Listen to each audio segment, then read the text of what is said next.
piece number 21, Health. Grandfather always reminded me of the age-old adage that good health is your only real treasure, and he gave me an excellent analogy. One of the great joys of life is the planting of a rose garden. Roses are tenacious, well-tended. They bloom in all their magnificence and then gracefully succumb to age and return to the ground. I recently had the somewhat dubious pleasure of visiting an establishment for the sick and the convalescing. Sanatoriums are always interesting places, though I greatly dislike the feeling. You have so much humanity concentrated in a confined space, everyone with a problem. Your first awareness is that there are virtually no happy faces. Everyone has that stern, constricted look of forbidden pain. It's as if to say, I await the stark truth of something, the unanticipated, the unknown, or the realization of my own mortality. Looking past this, you truly come to an epiphany. All of us create our own reality, whether terminally sick or not. Now, I must admit that I do not suffer from some chronic, debilitating illness. In fact, I feel pretty good. The joy and happiness I perceive, however, is to a large extent of my own mental creation. That said, my short sojourn only reinforced the belief that there has to be a better way.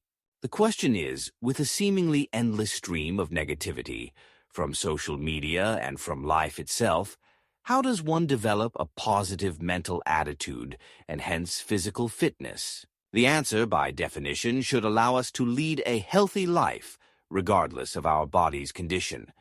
Your first task, I believe, is to have a serious talk with yourself. What does this mean?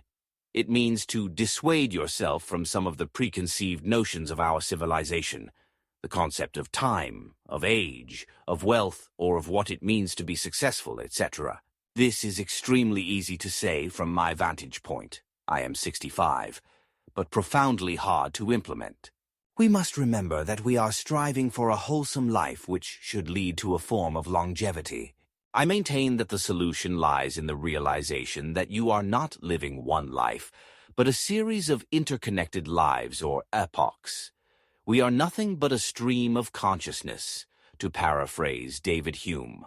What this demonstrates is that you must have, or find, a goal or sense of direction in your life to fill your being with positive memories. With this in mind, you can set off. Life is fickle and must be responded to. There are times in life that money may become an important element for the well-being of your family, for example. Perhaps you have a son or a daughter that requires additional training in music or ballet. This surely costs more than your average income can sustain. The challenge, therefore, is to supplement your income at that particular time. Perhaps you need to work further hours or do something entrepreneurial, such as opening a business. What I am suggesting is to know when that extra income or effort becomes unnecessary so that you can return to your original goal. Perhaps you want to be a painter in Paris. What I think happens in many, many cases, unfortunately, is that we accept this altered lifestyle as normal for us, and continue to lock ourselves into a path that we do not want or did not choose to take this far. Surely the retirement community has to be one of the most bizarre outcroppings of a society gone mad and disconnected. Many of these villages restrict the age of their inhabitants. This, to me, has to be the ultimate result of a misdirected life.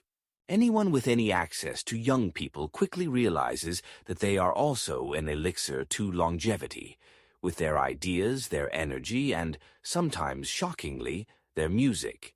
Why would one shut themselves off with a group of individuals their own age? This truly confounds me. I believe the answer could only be a total lack of imagination in an unrequited life. Guard against this. Create your own life plan. When you are aging, reflect upon this from Sadhguru. Everything is over, but very few old people can even smile, unfortunately. This is because the only thing that they knew in their life was the physical body. Once the body begins to recede, they become despondent. It might not have become diseased, no big cancer need to have come, but in every step that you take, age is not forever. If you establish yourself in other dimensions of experience, the body becomes an easy thing to handle. Old age and even death can be a joyful experience. Thus, life can be a wonderful adventure at every step, and so it should be. There is no excuse to be either bitter or stupid. This does not serve society at all.